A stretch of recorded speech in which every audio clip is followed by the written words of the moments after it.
So how is the chat show going? Do you know, it's gone really well. I mean, it's the first week. Of course so it's been so nerve-wracking for me. Monday night, I mean, the channel were having a go at me, stop apologising, but I'm normal. Can we say we love I don't agree with the channel. I think that's real.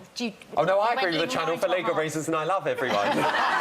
I think that's lovely to say, because people don't realise that these days there's very little rehearsal that actually goes on. And to launch such a big and complicated show, and I think it's great to say, you know, I'm still learning, we're finding our feet, and we really are. But we loved you even more for that. Absolutely, because you're real. Oh, thank you.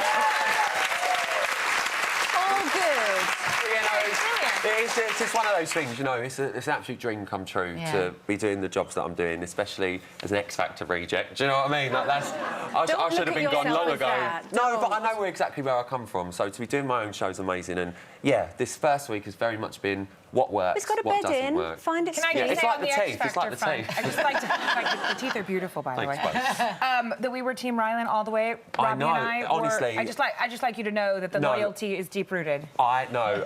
Ida and Robbie literally were my biggest fans on the X Factor, and I can't thank you enough, both of you, for your Look at your support. blonde hair. Oh God! No, now you're dishing up the photos. I know. All the hair looks. I was working a weave way before the Kardashians, let me tell you.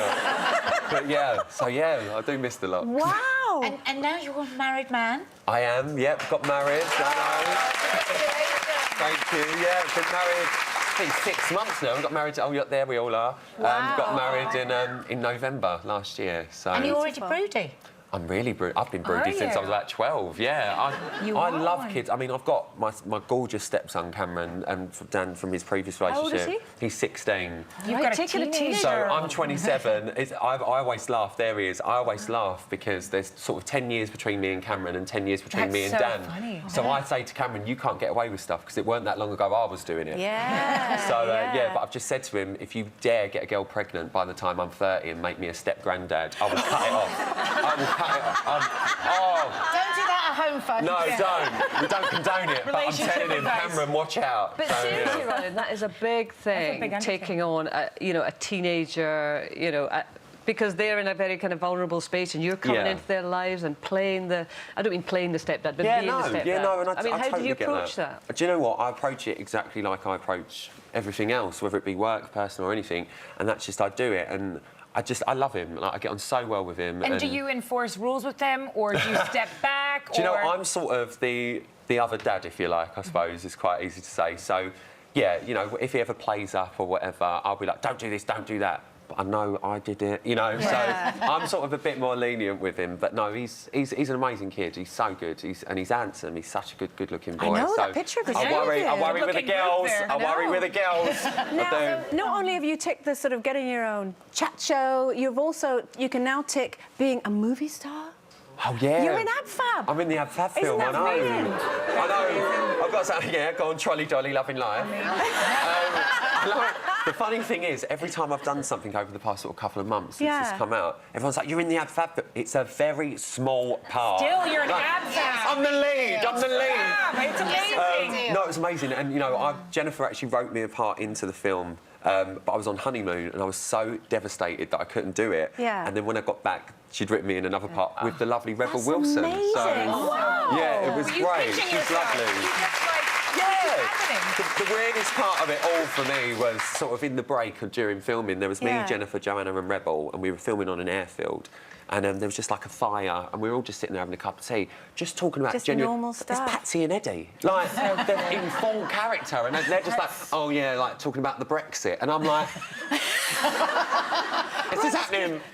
Do you always sort of play yourself down though? Because you've done a few things, you've said a few things already. Is it because you think, is this real? No, do you know what? I tell you the God's honest truth. I don't play anything down. I'm very proud of what I've done over the last 4 years, and I genuinely am. And you know, I've got ITV, Channel 5. I've got so many people to thank for giving me that chance. But I'm just a normal boy that done all right. That's just how I look at it. And I'm not frightened. I'm not one of these, I'm a presenter. Do you know what I mean? I'm very much sit there and say, oh, that show was rushed, didn't like it, but I'll change it for tomorrow. Do you know what I mean? So does part of you still not believe it and almost worry that it might all come to an end? Like, how did this... Yeah, do you know How is what? this really happening to me? Yeah, I do think it is that I've not thought about anything over the last 4 years because I think if I did, I'd end up in a facility somewhere because it'd just be too much.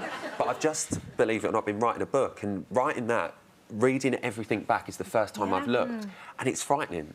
It's really frightening to sit there and go, within sort of months, I'd gone from an X Factor contestant, I won Celebrity Big Brother, then I'm hosting it, then I'm doing... And it's like, wow, that's a lot, and it is a lot, but if it all ends in the morning, I've had the best time. But it could knock some people off.